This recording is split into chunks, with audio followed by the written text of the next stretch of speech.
Amina. Bonjour tout le monde, donc je suis Hind Khbaili, secrétaire générale de l'OSIM. Permettez-moi, je ne vais pas m'asseoir, je suis plus à l'aise quand je bouge parce que je suis professeur enseignant-chercheur à l'ISCAE et donc en tant que professeur, on a l'habitude de bouger partout avec nos étudiants. Alors je vais faire juste deux petites rectifications.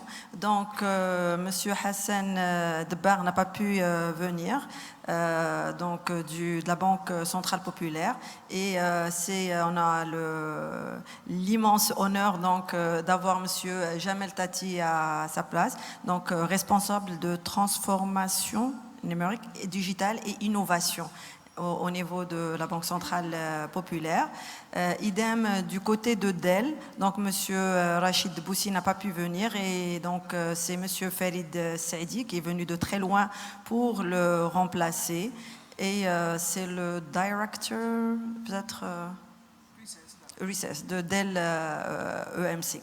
Alors sans plus tarder, donc déjà j'ai eu vraiment l'immense plaisir d'animer l'atelier intitulé Big Data et Data Analytics. C'est des gens passionnés qui m'ont fait transporter avec eux dans des nouveaux domaines comme l'agriculture, comme le transportation, etc. Sans plus tarder, je vais demander aux différents intervenants, c'est de l'improvisation, ils n'étaient pas préparés pour ça, de synthétiser en 1 minute, donc chacun sa présentation. Si vous permettez, on va garder le même ordre, n'est-ce pas, de présentation de vos slides ce matin. Et donc là, je vais demander peut-être à Farid de synthétiser, mais alors là, vraiment en 1 minute, donc toute votre présentation.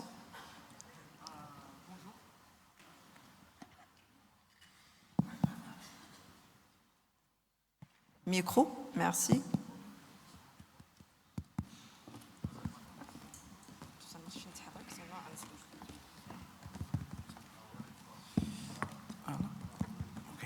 Bonjour, merci de nous accueillir et d'être là. En 1 minute, c'est un peu difficile, mais l'idée que j'ai présentée, c'est que aujourd'hui, le Big Data, c'est la chose qui est en train d'être le carburant de la transformation digitale. Okay? L'idée, c'est qu'il faut savoir en premier, dans votre industrie, qu'est-ce qui va générer plus de business, qu'est-ce qui va vous rendre compétitif, et derrière, avoir l'agilité de monter ces use cases, okay, avec un scale niveau cloud, et après d'itérer sur ce cycle. Le degré auquel vous êtes digitalement transformé, c'est l'agilité avec laquelle vous pouvez tourner ce cycle.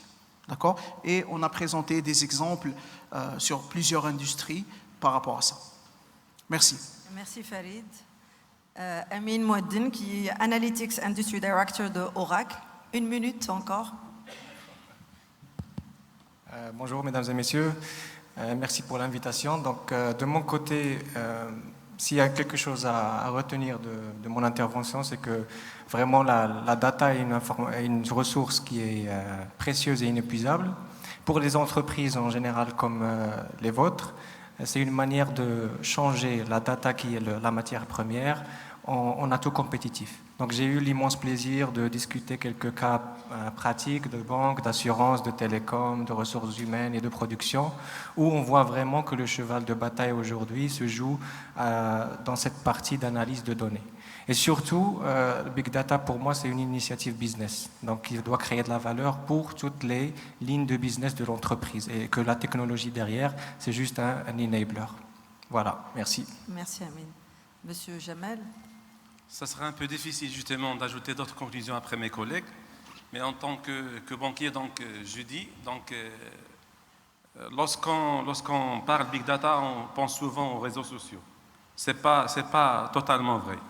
En tant que banque, donc, on dispose de suffisamment d'informations, justement, d'une mine importante d'informations qu'on n'arrive pas à exploiter bien comme il faut. Et donc, pour nous, donc, l'objectif de la Big Data, c'est de donner du sens à cette information. Donc, il faut dégager du sens de cette mine d'informations. Les usages pour une banque, ils sont très multiples. Donc, j'ai rappelé tout à l'heure lors de l'atelier pas mal d'usages. Donc, je peux commencer par exploiter la data pour designer un nouveau parcours client, exploiter la big data justement pour pouvoir analyser un comportement un peu anormal de type déperdiction client, de type remboursement anticipé de crédit, ainsi de suite, et j'en passe. Donc, en conclusion, la data, je rejoins nos collègues, c'est la ressource de demain. Merci. Merci. Mohsin, domaine agriculture. Alors, Anna, je vais me mettre debout parce que je suis également professeur, donc je ne vais pas enfreindre à la règle. Bon, moi, ce que je voulais dire par rapport à tout ce qui est Big Data dans le domaine agricole, c'est qu'aujourd'hui, on a une vraie opportunité par rapport à tout ce qu'on crée comme données. Donc aujourd'hui, au niveau de nos systèmes d'information, mais ailleurs, on crée énormément de données. Beaucoup d'entreprises dorment sur des mines d'or. Et aujourd'hui, il n'y a qu'à exploiter ces mines d'or. Un domaine comme l'agriculture, c'est un domaine qui est très variable, c'est un domaine qui est très intelligent, c'est un domaine qui a besoin de décisions en temps réel. Une donnée simple comme la donnée climatologique peut changer tout par rapport à la décision qui doit être prise. Et donc l'intérêt d'utiliser le Big Data est fondamental. On a essayé de faire cet exercice, on a travaillé sur un projet dans ce sens, et ça nous a permis en fait de passer même une agriculture qui reposait énormément sur toute la partie mécanique, sur la partie chimique, à une agriculture qui est fondamentalement axée, centrée et construite autour de la donnée. Et ça, je crois, c'est l'avenir, parce que c'est ce qui va permettre de rendre la donnée le nouveau fertilisant. Et donc, la donnée va être un nouvel asset économique pour l'agriculture. Merci, merci. Alors, si j'ai gardé un truc à travers les présentations, donc Amine a présenté son premier slide, c'est Data is the oil, et pour Mohsin, lui, il a repris Data is the new fertilizer. Alors, Oussama, Lucas, Karim. Merci. Moi, je représente Karim. Donc, on révolutionne les industries du transport, de food delivery, de payments. Et on est présent dans plus de 100 villes, plus de 50 millions d'utilisateurs, plus d'1 million de capitaines, ce qui fait qu'on génère une quantité immense et riche de données. Aussi, on se considère comme une AI-driven company, c'est-à-dire qu'on utilise vraiment de l'intelligence artificielle au cœur de tout ce qu'on fait afin d'améliorer user experience et de permettre aux utilisateurs d'avoir une expérience qui est vraiment géniale. J'ai eu du coup le plaisir d'introduire à l'audience les technologies qu'on utilise et d'introduire certaines patterns architecturales qui permettent vraiment de créer des écosystèmes d'intelligence artificielle et de big data afin de keep up with change, constant change in this industry. Merci. Merci, merci. Alors, je vais sans plus tarder donner la parole à nos chers invités pour poser les questions, surtout peut-être les gens qui n'étaient pas dans l'atelier Big Data pour poser des questions. Oui, il n'y a pas de questions, donc oui. Monsieur Kandil. J'ai une bonne mémoire. Un micro, s'il vous plaît, ici, sur le devant.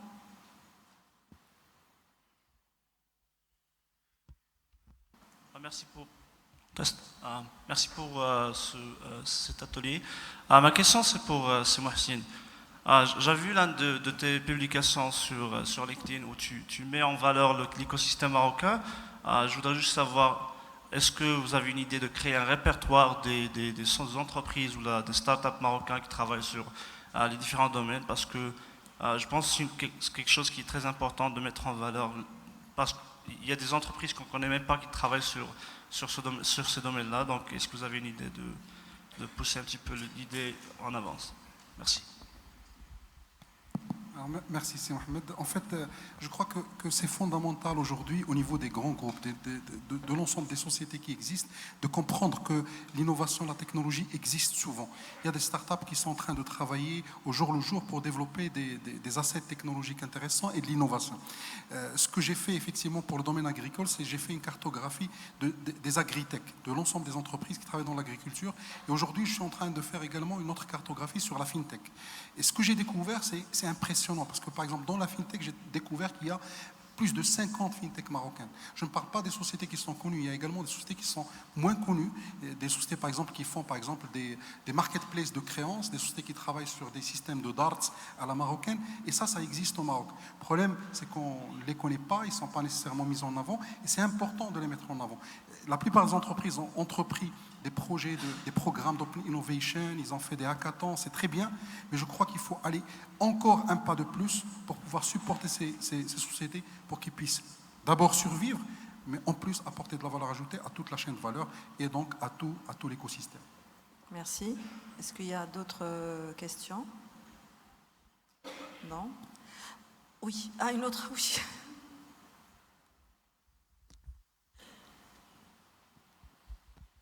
Oui, ma deuxième question, c'est pour Oussama. Donc, le modèle de Karim, c'est un modèle qui est très intéressant parce que c'est vraiment une expérience locale où les pays du Moyen-Orient, ils ont adopté le concept de Uber, entre parenthèses. Donc, selon votre avis, est-ce que vous pensez que c'est quelque chose qu'on peut répliquer, par exemple, ici au Maroc? Je sais que Uber ici existe au Maroc, mais est-ce que vous pensez qu'on peut avoir peut-être un Uber à la marocaine? Merci. Oui. Effectivement, il y a beaucoup de pays qui ont adopté l'expérience Karim. Et c'est juste beau de voir comment on peut révolutionner toute une industrie et voir que l'expérience des gens et la vie des gens s'améliore grâce à la technologie. C'est beau d'être au milieu de cette transformation. Alors, c'est quoi notre mission? Je vais vous dire quelle est la mission de Karim. Je vais la dire en anglais, de peur de ne pas utiliser les bons mots en français. Alors, our mission is to simplify and improve the lives of people and to build an awesome organization that inspires. D'accord? Tout ce qui est nécessaire pour nous à faire pour améliorer et simplifier la vie des gens, on va faire. Et nous, on est très présents dans la région, du Maroc au Pakistan, de la Turquie au Soudan.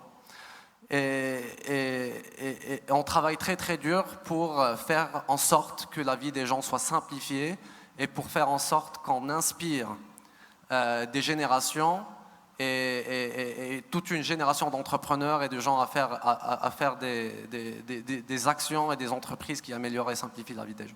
Donc pour répondre à ta question, oui, on va être de plus en plus présent dans la région, driven by this mission.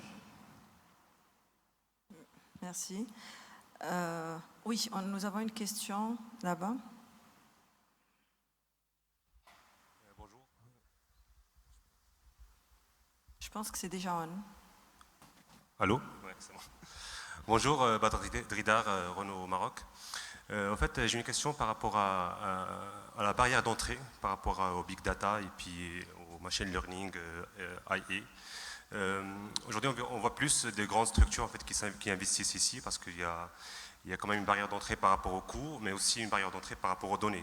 Est-ce qu'aujourd'hui, on a suffisamment de données pour qu'on puisse les traiter et puis faire du machine learning? Voilà, donc l'idée, c'est est-ce qu'il y a des idées par rapport aux PME, TPE? Comment ils peuvent profiter de ça? Est-ce qu'il y a des consortiums qui ont été faits quelque part pour pouvoir avoir des stratégies gagnant-gagnant? Quel est le rôle de l'État ici? Voilà, c'est question de ça. Merci. Oui, Amine.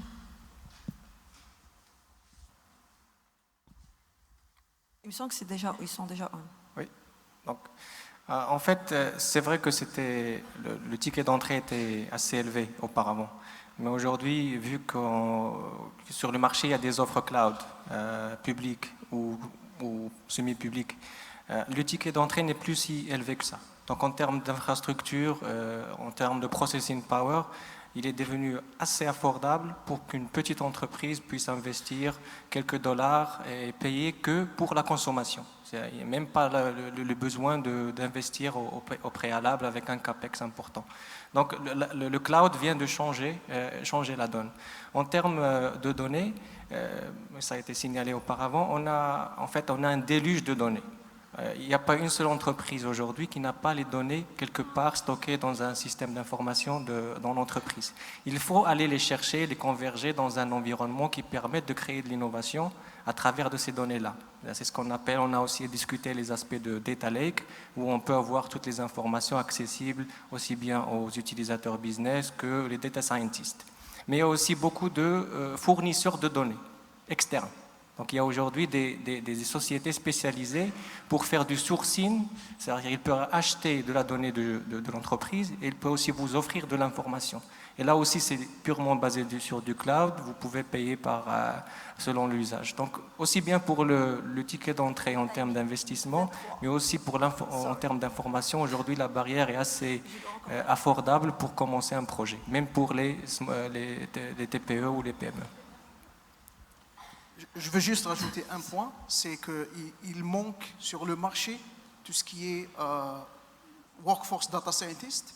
Et l'une des choses que j'ai vues aux États-Unis, c'est qu'ils font des associations de data scientists et ils font des week-ends de bénévolat où ils ramènent des ONG, ils étudient leurs data et ils les aident à améliorer les vécus des personnes de par le monde par rapport à ces use cases-là, qu'ils découvrent au bout d'un week-end. Merci, merci. Alors moi personnellement, je suis désolée, we are running out of time, sorry.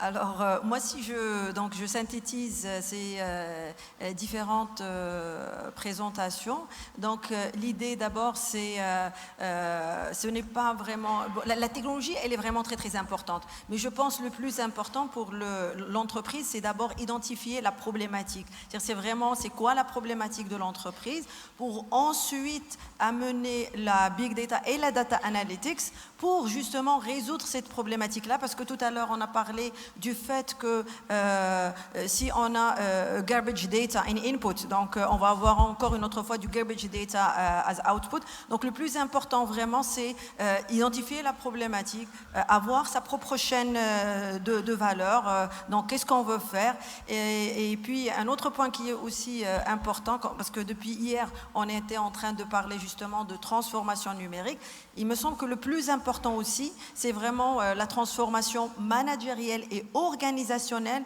pour mieux accueillir et implémenter donc les solutions du big data, parce que moi je dis toujours, il y avait d'ailleurs un ancien article de New York Times qui dit IT doesn't matter, dans le sens où c'est vraiment ce qu'on fait au niveau organisationnel et managériel, c'est là où on va vraiment créer ce dont on a parlé tout à l'heure, c'est créer business value. Alors l'autre chose peut-être qu'on peut garder, c'est que le fait que big data et data analytics peut être appliqué à n'importe quel domaine. Et non, on a le domaine de l'agriculture qui, à mon sens, malheureusement, elle est oubliée un peu dans le contexte marocain, c'est-à-dire on ne pense pas à appliquer vraiment la technologie au niveau d'agriculture. Sachant que l'agriculture pour le Maroc c'est un des piliers phares de notre économie et ça rentre dans les stratégies et les orientations actuelles de notre pays. Et puis les tendances, on a vu avec Oussama, c'est vraiment les tendances qu'il y a actuellement, donc côté technique, donc il nous a parlé de Spark et le deuxième, je ne le garde pas en mémoire, de Presto, un est justement open source, mais leur force est vraiment justement en répondant à monsieur qu'il y a maintenant énormément de technologies en open source, mais je pense le plus grand output, c'est qu'actuellement, on peut séparer le storage du computation. Alors, le fait de séparer justement ces deux éléments-là, donc ça découple vraiment tout ce qu'on peut faire avec le data analytics. Et donc, lui aussi, donc, il parlait d'un concept aussi qui est nouveau, c'est le data lake. Et donc, au lieu de parler maintenant de moins en moins, on parle des data warehouse et on va parler plus des data lake parce que justement, je vous laisse peut-être terminer sur ce point-là. Si vous permettez, en deux mots justement pour avoir un complément de réponse par rapport à la dernière question. Je pense que le big data, c'est plus un luxe, c'est même pas un choix. Donc c'est un investissement qu'il faut faire, mais pour espérer un retour d'investissement très rapide, il faut développer les usages. Super, donc, super. et développement de nouveaux métiers, hein, parce qu'avec Oussama, il disait qu'il était prêt à accompagner des universités, des écoles d'ingénieurs à développer de vrais cursus de data scientists. Là aussi, je pense qu'il y a toute une panoplie de choses vraiment à faire côté éducation, formation. Je vous remercie énormément. On n'a pas terminé. Je vais vous demander de commenter un petit dessin qui est fait par notre dessinateur Zakaria. Et ça aussi, c'est de disruptive painting. Alors, peut-être on commence avec Amin. Qu'est-ce que ça vous inspire?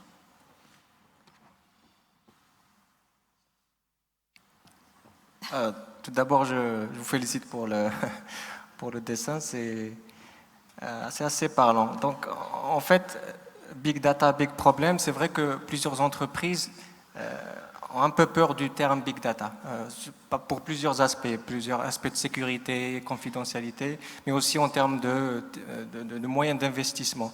Mais Big Data, ce n'est pas nécessairement quelque chose de compliqué. Big Data, c'est juste une manière nouvelle de traiter toutes les informations que vous avez en place. Donc c'est un problème ancien qui est devenu nouveau avec des outils nouveaux qui sont accessibles. Mais le problème qui était big est peut-être moins big aujourd'hui parce que la valeur qui est créée à partir de cette information peut générer un big benefit. Donc pour moi, big data, c'est big benefit et non pas big problem. Merci. Oussama. Merci. Ça me fait penser au fait que dans cette ère, on est dans une ère où la technologie avance à une vitesse qui est exponentielle. Et je dis bien exponentielle, c'est pas linéaire. Ça veut dire que la vitesse devient de plus en plus grande, exponentiellement. Et toutes les nouvelles technologies qui arrivent seront après quelques années seulement completely deprecated et de nouvelles technologies viendront les remplacer. Je pense vraiment que le plus grand competitive advantage pour les compagnies aujourd'hui, c'est de toujours prendre le train, toujours être à cheval sur les nouvelles technologies et ne pas avoir peur de les adopter, parce que c'est la seule façon de rester compétitif. Merci. Merci Oussama. Mouhsine. Très rapidement. En millième de seconde. C'est Big Data, c'est la rapidité, l'interaction. En fait, je crois qu'il faut juste noter une chose. Le Big Data, c'est une technologie, oui, mais c'est également des usages, comme a dit Sijamel. Après, il faut l'accompagner par des choses qui vont permettre de résoudre les problèmes qu'il peut apporter, de la sécurité, de l'architecture et de la gouvernance de la donnée. Merci Mouhsine. Sijamel. Ce que je vois dans cette image, c'est qu'il y a peut-être quelque part pour ce monsieur un impact sur sa vie privée. Donc, il faut admettre ça. Donc, le fait d'être sur les réseaux sociaux, sur Internet, donc, on doit être prêt à partager notre vie personnelle sur Internet. Mais je vais conclure en arabe. Merci. Antifraude. Moi, je dirais qu'il faut choisir ses batailles. Il faut commencer avec un petit use case, d'accord, qui veut montrer la valeur au business et après aller à quelque chose de plus grand. Si on veut faire tout en même temps, au début, on va vers l'échec. Parce que la technologie, maintenant, elle est très complexe. Il faut une architecture solide, il faut fédérer, il faut voir tout ce qui est compliance. Et donc, choisissez les batailles, commencez petit et innovez par la suite. Messieurs, je vous remercie. Merci énormément et merci pour votre patience.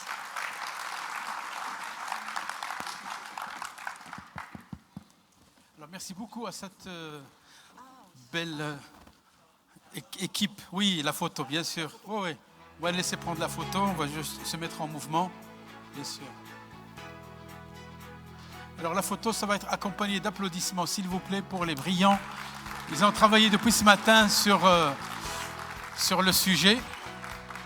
Le premier atelier, il prend toujours un peu plus de temps, mais on va essayer d'être speed sur les deux autres.